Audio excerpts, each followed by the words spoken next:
You will not believe what happens to the girl at the end. Make sure to like and subscribe so we can continue writing stories like this one. I would love to hear your thoughts in the comments below. The stagecoach rattled to a halt in Dusty Gulch, kicking up a cloud of red dirt. Anna stepped down, clutching her worn carpet bag. She was smaller than she looked in the photograph, her face framed by a bonnet that hid most of her hair. Her eyes, though, were wide and observant, taking in every detail of the town. Dusty Gulch was just as its name implied, a scattering of wooden buildings baking under a relentless sun. A man detached himself from the small crowd gathered to meet the stage. He was tall and broad-shouldered, with a weathered face and a kind smile. "You must be Anna," he said, his voice a low rumble. "I'm Thomas, your husband." He seemed a little awkward saying the word. Anna managed a small smile in return. "Pleased to meet you, Thomas." As Thomas led her toward a waiting wagon, Anna couldn't shake the feeling that eyes were watching her. Not just curious eyes, but assessing ones. She kept her gaze down, focusing on the dusty road. She noticed the way the other women of the town looked at her, a mixture of curiosity and something else she couldn't quite place.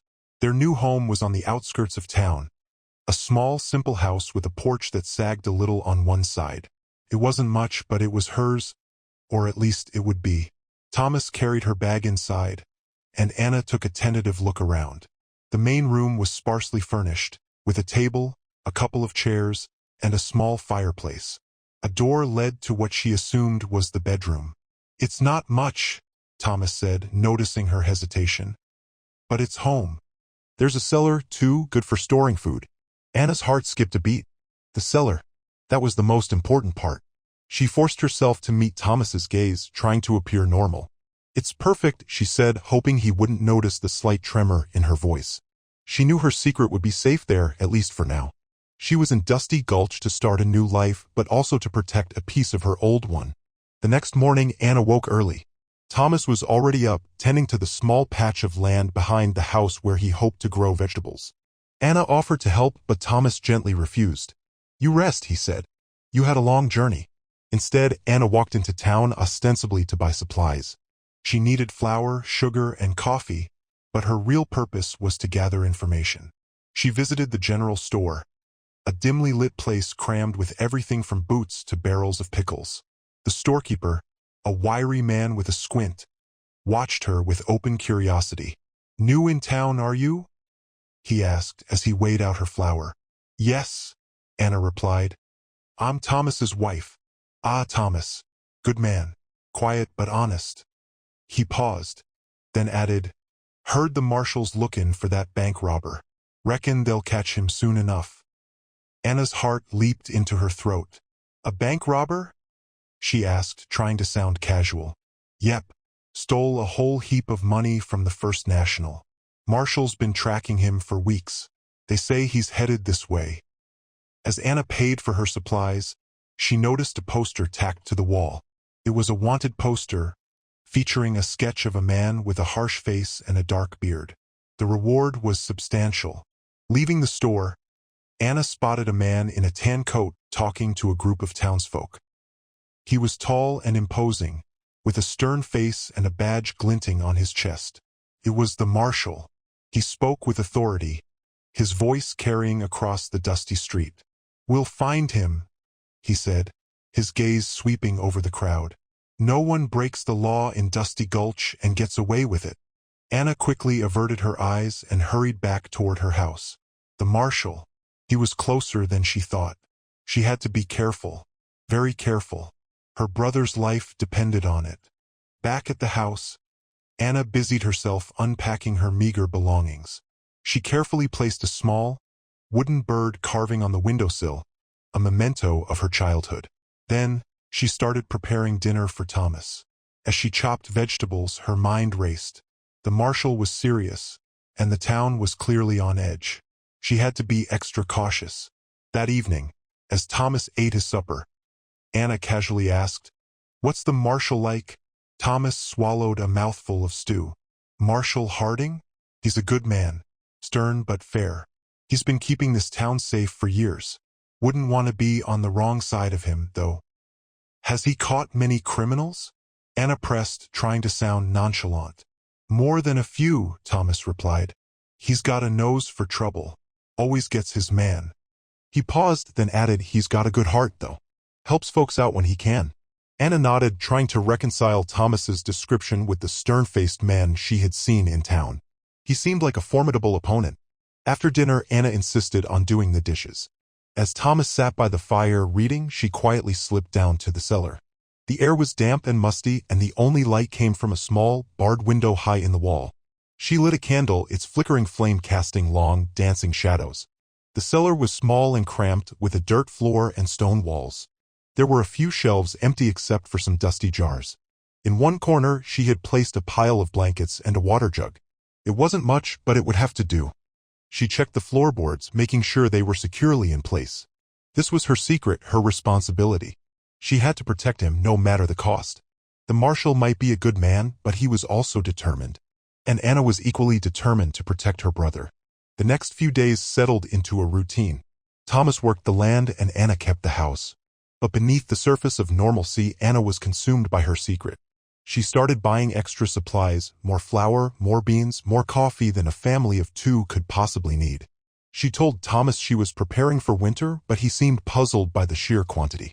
"That's a lot of food, Anna," he said one afternoon as she lugged a heavy sack of potatoes into the house. "Are you expecting company?" Anna forced a laugh. "Just being cautious," she said. "Better to have too much than not enough."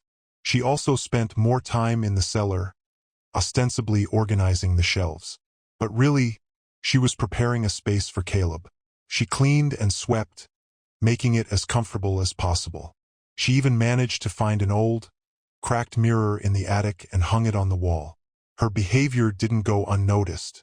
The storekeeper raised an eyebrow as he tallied her purchases.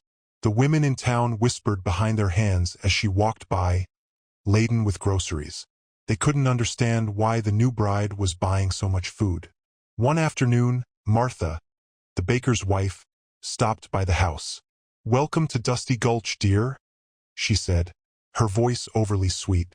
"I just wanted to see how you're settling in." Anna invited her inside, offering her a cup of tea. As they sat in the kitchen, Martha's gaze darted around the room, taking in every detail.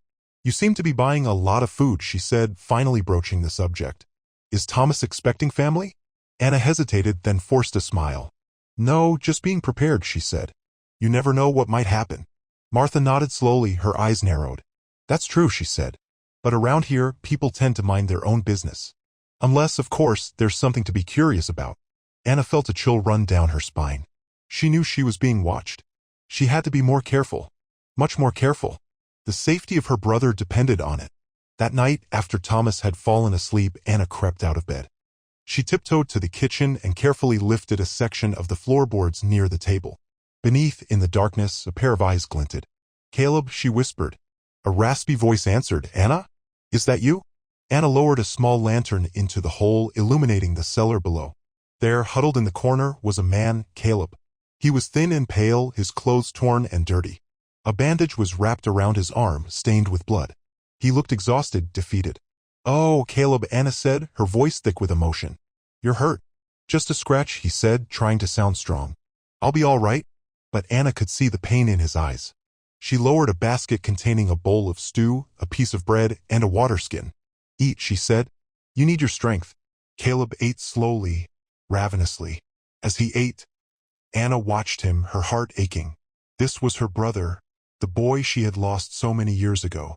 He had been so full of life, so carefree. Now he was a fugitive, hunted and injured. "How did you find me?" Caleb asked when he had finished eating. "I saw your picture on a wanted poster," Anna said. "I knew I had to help you." "You shouldn't risk yourself for me, Anna," Caleb said. "It's too dangerous." "I won't let you face this alone," Anna replied, her voice firm. "We're family. We always will be." Through the gap in the floorboards, Anna could see the weariness in Caleb's face. The ordeal had taken its toll. He was no hardened criminal, just a desperate man wrongly accused. She vowed to do everything in her power to protect him and clear his name, even if it meant risking everything she had. Anna remembered a time long ago, before the dust and the secrets, before Dusty Gulch and the wanted posters. She remembered a small cottage nestled beside a rushing river, surrounded by green fields and towering trees. She and Caleb had been inseparable, spending their days exploring the woods, building forts, and fishing in the river. Caleb, older by 2 years, had always been her protector. He would chase away bullies, share his sweets, and tell her stories of brave knights and faraway lands. They had a special song, a lullaby their mother used to sing to them, a simple tune about a bluebird flying home. But their idyllic life was shattered one spring. Heavy rains caused the river to swell, overflowing its banks and flooding their valley. The water rose quickly, engulfing their home. Anna remembered the terror, the roaring water, and her father shouting for them to climb to the roof. Caleb had grabbed her hand, pulling her through the swirling water. They clung to a floating piece of wood, battling the current. But the water was too strong. A large tree crashed into them, separating them. Anna was swept away, losing sight of Caleb in the chaos. She was eventually rescued, but Caleb was never found. Everyone assumed he had drowned. Anna refused to believe it. She held on to the hope that he was still alive, somewhere, back in the present. Looking down at Caleb through the floorboards, Anna felt a surge of emotion. He was alive. After all these years, she had found him. She remembered the lullaby, the one their mother used to sing. It was a silly thought, but she couldn't help herself. She began to hum the tune softly. From below, Caleb's voice, weak but clear, joined in. "Hush, little darling, don't say a word." Anna's eyes filled with tears. It was him. It was really him. The lullaby, a shared memory from their childhood, confirmed what her heart already knew. Caleb was home, and she would do anything to keep him safe. The days that followed were a delicate dance of secrecy and deception. Anna had to care for Caleb without arousing Thomas's suspicion or confirming the townsfolk's growing curiosity. She woke up before dawn each morning, preparing a hearty breakfast for Thomas while simultaneously packing a smaller meal for Caleb. She would sneak down to the cellar several times a day, lowering food, water, and fresh bandages through the floorboards. She cleaned Caleb's wound, changed his bandages, and tried to keep his spirits up. He was weak and in pain, but he was grateful for her help. "You're risking everything for me, Anna," he said one afternoon, his voice hoarse. "I told you, Caleb," Anna replied. "I'm not going to let you face this alone." She had to be careful not to leave any traces of her secret activities. She washed Caleb's dirty clothes in secret, hanging them to dry in the attic. She disposed of the soiled bandages by burning them in the fireplace, hoping the smell wouldn't attract attention. Thomas remained oblivious to the drama unfolding beneath his feet. He trusted Anna completely and never questioned her comings and goings. But the townsfolk were a different story. Martha, the baker's wife, seemed to be everywhere, her eyes always watching, always assessing. One day, Martha stopped Anna on the street. "Heard the marshal's posse is getting closer to that bank robber," she said, her voice low and conspiratorial. "They say he's hiding somewhere around here." Anna's heart skipped a beat. "Really?" she said, trying to sound surprised. "Yep," Martha replied. "I wouldn't want to be harboring a criminal. You never know what might happen." Anna forced a smile. "I'm sure the marshal will catch him soon enough," she said. "He always does." As Martha walked away, Anna knew she was running out of time. The posse was closing in, and the townsfolk were growing suspicious. She had to find a way to clear Caleb's name before it was too late. The tension in Dusty Gulch was thick enough to cut with a knife. The marshal's posse, a group of hardened men on horseback, systematically searched every building in town. They moved with a grim determination, their eyes scanning for any sign of the fugitive. Anna watched from her window as they searched the general store, the saloon, and even the church. Her heart pounded in her chest with each passing hour. They were getting closer. Thomas, sensing Anna's unease, put a comforting arm around her. "Don't worry, Anna," he said. "The marshal will find him. This town will be safe again soon." Anna forced a smile, but inside she was terrified. She knew it was only a matter of time before the posse reached their house. She had to prepare. She spent the afternoon reinforcing the floorboards in the kitchen, making sure they were securely in place. She moved a heavy rug over the section she lifted to reach Caleb, hoping to conceal it further. She also made sure Caleb had enough food and water to last for several days in case she couldn't reach him. As dusk settled over Dusty Gulch, the posse finally reached the outskirts of town. Anna watched as they approached her house, their faces illuminated by the flickering light of their lanterns. She could hear the clatter of hooves and the murmur of their voices. They stopped in front of her house. The marshal dismounted and strode towards the door. Anna took a deep breath and braced herself. This was it. The marshal knocked loudly. "Thomas?" he called out. I need to ask you a few questions. Thomas opened the door, his face etched with concern. Marshal, he said. What's wrong? We're searching for the bank robber, the marshal replied. We have reason to believe he might be hiding in this area. I need to search your house. Anna's blood ran cold. She could feel Caleb's eyes on her from below, watching, waiting. She had to do something. She had to protect him. But what could she do? The marshal was not a man to be trifled with. The tension was unbearable. Of course, Marshal, Thomas said, stepping aside. Come in. The marshal entered, his eyes immediately sweeping the room. Two of his deputies followed him, their hands resting on their gun belts. Anna stood frozen by the fireplace, trying to appear calm. Just a formality, Thomas, the marshal said, his gaze lingering on Anna for a moment. We need to be thorough.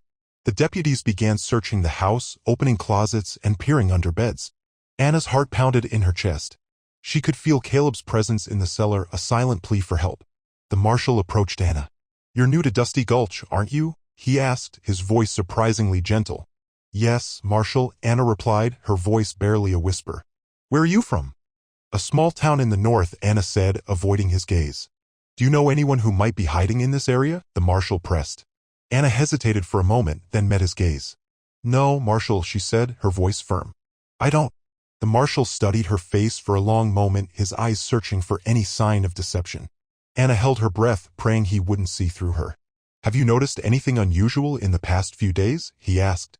Any strangers passing through? No, Marshal, Anna said. Everything has been quiet. The marshal nodded slowly, but Anna could tell he wasn't convinced. Thank you for your cooperation, he said. We'll be on our way. The deputies finished their search, finding nothing. The marshal turned to leave, but paused at the door. Just one more thing, Mrs. Thomas, he said, his voice low.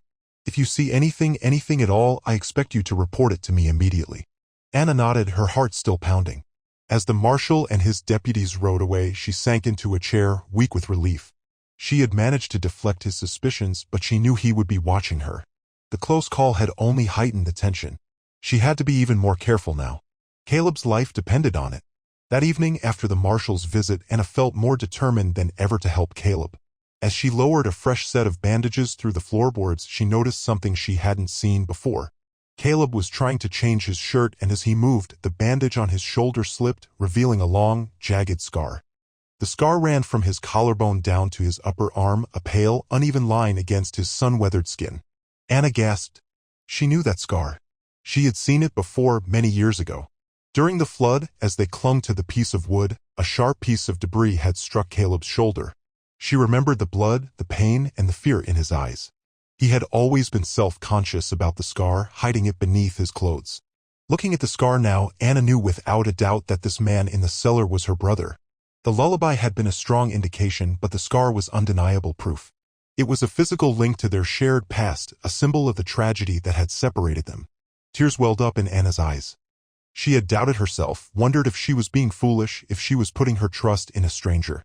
But now all doubts were gone. This was her brother, Caleb. She remembered the day after the flood when she woke up in the makeshift hospital. She had asked about Caleb, but no one had seen him. They told her he was gone, lost to the river. But she had never given up hope. Now, looking at the scar through the floorboards, she felt a renewed sense of purpose. She had to protect him. She had to clear his name. She owed it to him, to their family, and to the memory of their shared childhood. The scar was a reminder of what they had lost and a promise of what they could still regain. Their bond, forged in tragedy, was stronger than ever. The next day, while Caleb rested, Anna decided to search his belongings. She knew it was a violation of his privacy, but she was desperate. She needed to find something, anything, that could prove his innocence. She carefully sorted through his few possessions, a worn leather wallet, a rusty pocket knife, and a small, cloth-bound book of poems. She found nothing that seemed relevant. Just as she was about to give up, she noticed a loose lining in his jacket. With trembling fingers, she carefully pulled apart the stitches, revealing a hidden pocket. Inside, she found a folded letter sealed with wax. Her heart leaped with hope. She carefully opened the letter, her eyes scanning the words. It was written by a man named Silas, claiming that he was the one who robbed the bank, not Caleb. Silas wrote that he had framed Caleb because of a long-standing grudge. He planned to leave the territory, hoping to escape justice. Anna read the letter again and again, her mind racing. This was it. This was the evidence she needed to clear Caleb's name. But how could she get it to the marshal without revealing Caleb's hiding place? She decided to confront Caleb. She lowered the letter through the floorboards and explained what she had found. Caleb was stunned. He had suspected Silas, but he had no proof. "This changes everything, Anna," he said, his voice filled with hope. "But how can we use it?" Anna thought for a moment. She knew she couldn't trust anyone in town except perhaps Thomas. She decided to take a risk. She would tell Thomas everything. She would explain about Caleb, about the flood, about the letter. She knew it was a gamble, but she had no other choice. She had to trust him. He was her husband, and maybe, just maybe, he would help her save her brother. She took a deep breath, preparing herself for the difficult conversation ahead. The fate of her brother rested on her next move. That evening, after dinner, Anna steeled herself and turned to Thomas. "Thomas," she began, her voice trembling slightly, "there's something I need to tell you." Thomas looked at her, his brow furrowed with concern. "What is it, Anna? You seem troubled." Anna took a deep breath and plunged in. "The reason I've been buying so much food, the reason I've been spending so much time in the cellar, it's because I'm hiding someone." Thomas's eyes widened in disbelief. "Hiding someone? Who?" "My brother," Anna said, her voice barely audible. "Caleb." Thomas stood up abruptly, his chair scraping against the floor. "Your brother?" "The bank robber." Anna flinched at his words. "He's not a bank robber, Thomas," she said, her voice rising in desperation. "He's been framed. I have proof."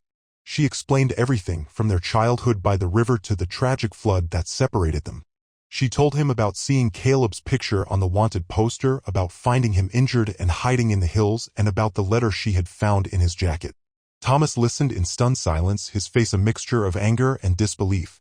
"You're telling me you've been lying to me this whole time?" he said, his voice tight with emotion. "You've been hiding a fugitive in my house." "I know it looks bad, Thomas," Anna pleaded, tears streaming down her face. "But Caleb is innocent. Please, you have to believe me." Thomas paced back and forth, his mind reeling. He had trusted Anna completely, and now he discovered she had been deceiving him from the very beginning. But as he looked at her tear-stained face, he saw the desperation in her eyes. He saw the love for her brother. He stopped pacing and took a deep breath. "Show me the letter," he said, his voice calmer now. Anna quickly retrieved the letter from the cellar and handed it to him. Thomas read it carefully, his brow furrowed in concentration.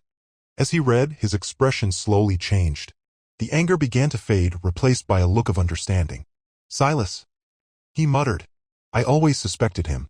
He looked at Anna, his eyes filled with compassion. "I don't know if I believe all of this, Anna," he said, "but I trust you. Show me your brother." Thomas followed Anna to the kitchen and lifted the floorboards. He saw Caleb huddled in the corner, his face pale and weary. Thomas studied him for a long moment, then nodded slowly. "He looks like he's been through hell," Thomas said. "He has," Anna replied. "He's innocent, Thomas. I know it in my heart." Thomas helped Caleb out of the cellar. He was weak and unsteady, but he managed to stand on his own. Thomas offered him a chair and a glass of water. "We need to get this letter to the marshal," Thomas said, his voice firm. "But we need to be careful. If the townsfolk find out we're hiding him, they'll string him up," Anna finished, her voice grim. They decided to go to the marshal together under the cover of darkness. They couldn't risk being seen by anyone. Anna helped Caleb clean up and change into a clean shirt. Thomas fetched his rifle just in case. As they walked through the darkened streets of Dusty Gulch, Anna felt a surge of hope and fear. They were taking a huge risk, but they had come too far to turn back now. They reached the marshal's office, a small, unassuming building on the edge of town. Thomas knocked on the door, his heart pounding in his chest. The marshal opened the door, his eyes narrowed with suspicion. "Thomas? What are you doing here?"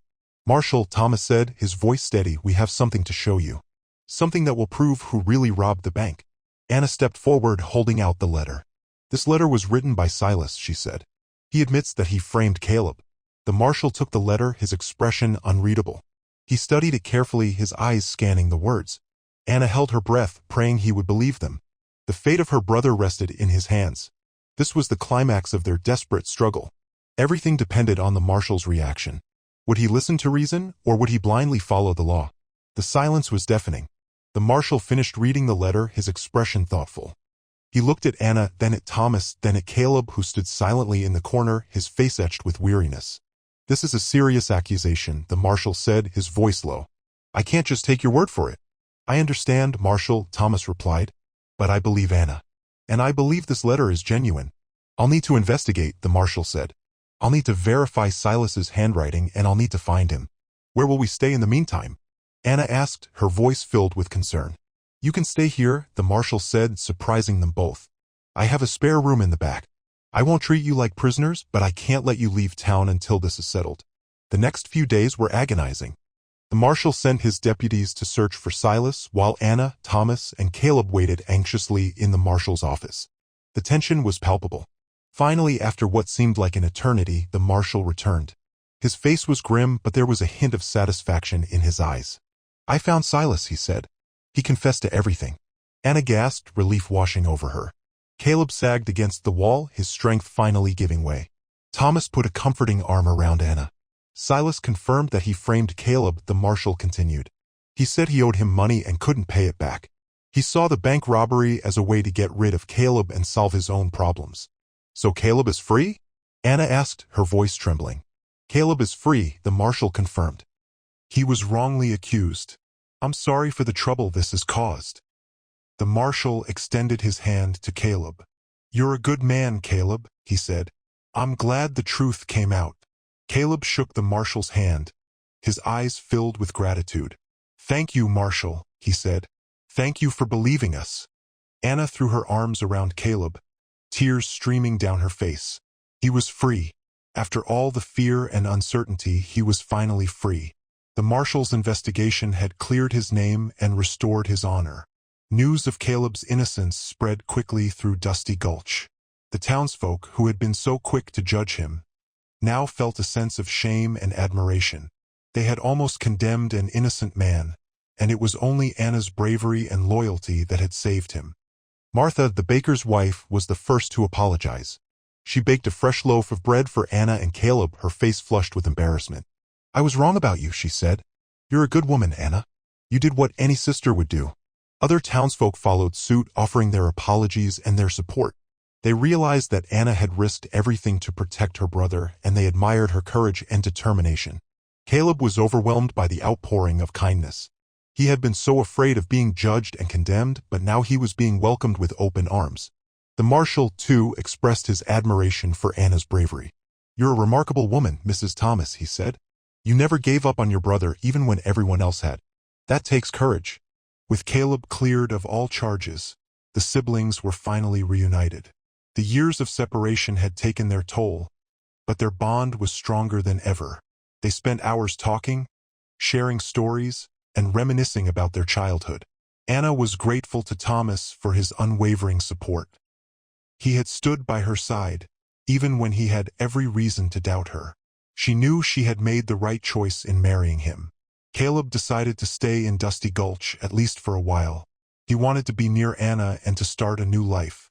He found work as a carpenter, using his skills to build houses and furniture for the townspeople. The town of Dusty Gulch, once divided by suspicion and fear, was now united by a sense of shared purpose and compassion. Anna's bravery had brought them together, reminding them of the importance of family, loyalty, and forgiveness. The resolution had brought peace. A few months later, Dusty Gulch was thriving. Caleb's carpentry business was booming, and he was building a new house for himself just outside of town. Anna and Thomas's farm was flourishing, and they were expecting their first child. One warm evening, Anna, Thomas, and Caleb sat on the porch of Anna's house, watching the sunset paint the sky in vibrant hues of orange, pink, and purple. The air was filled with the sweet scent of wildflowers and the gentle chirping of crickets. Caleb strummed a simple tune on his guitar, and Anna began to hum along. It was the lullaby their mother used to sing, the one that had confirmed their kinship in the dark cellar. Thomas joined in, his voice a low rumble that harmonized with Anna's sweet soprano. As they sang, Anna looked at Caleb, his face etched with contentment. He was no longer a fugitive, haunted by the past.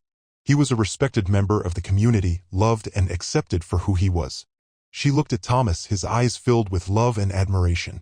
He had stood by her side through thick and thin, proving that their marriage was more than just a business arrangement.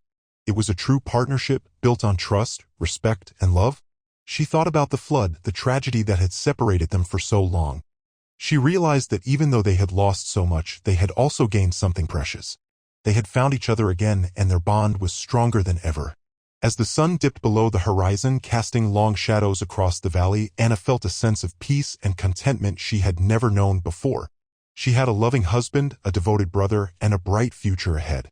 The mail-order bride who had arrived in Dusty Gulch filled with secrets and fear had transformed into a confident, courageous woman surrounded by family and love. The bond of family was truly stronger than any challenge they had faced. Their new life had begun.